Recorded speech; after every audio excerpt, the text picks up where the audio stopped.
My name is Janice Vitkovsky and I've been working with glass for about 17 years.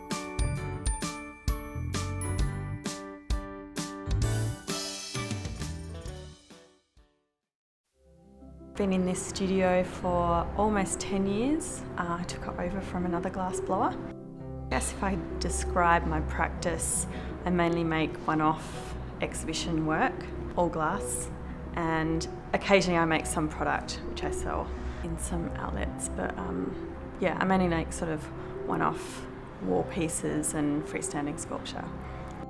I applied for all these courses at university and I just got into glass. I sort of didn't have any intentions of pursuing it, but I thought I'll go along and see what it's all about, and then I saw hot glass and it just made a lot of sense. So then I just did an undergraduate at University of South Australia and went on to do traineeship at the Jam Factory, which is a 2-year traineeship program. Jam Factory turned 40 a couple of years ago and they had a huge exhibition where they chose 40 artists. So Jam Factory is glass, ceramics, metal and furniture, so they chose 10 artists from each discipline. I was lucky enough to be involved, and so that's just finished touring for 3 years later. My grandfather painted, not really in a professional sense, it was more of a hobby, but I just always, from a young child, always was interested in drawing and painting, and art, and so I always wanted to pursue a career in that, and I guess I was just lucky that I got to.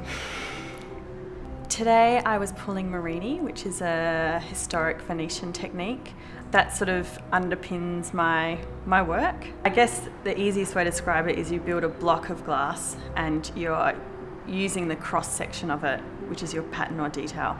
And so they would build portraits of wealthy people, and so you heat it up and stretch it so it miniaturizes it.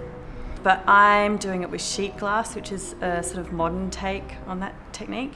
And so basically it's a process of cutting up sheet glass, layering it into a block, heating it up till it's tack fused.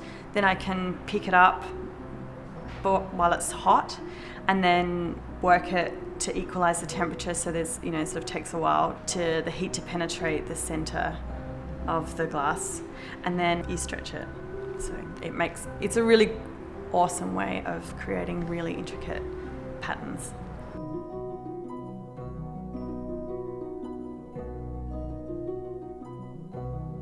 I think it's a very seductive material because, especially glass blowing, it's very immediate, and when you watch it, all these people working together and it looks sort of choreographed, but it's just that these people need an assistant to work with, so you sort of learn what people need at certain times. But it's just a really fascinating material because it's transparent. It's just like honey. It's like this goopy material that you can't actually touch with your fingers, but you can sort of work it around and do all sorts. It's really broad what you can do with glass as a material. So I think it's sort of fascinating almost in its applications as well. When you're experimenting with work, you're sort of trying something to see if it might work, but occasionally it doesn't. So sometimes you get these accidents where you're like, oh wow, that's interesting. But I always start with an intention. I've always sort of made work about the notion of impermanence and working with pattern to display this type of motion and this sort of endless movement that we seem to be in, always in a state of flux. Australian glass is really strong internationally because of the Jam Factory and because of the Australian National University Glass Program in Canberra. Anyone starting out, I'd just suggest working with as many people as possible in that field, doing lots of free work,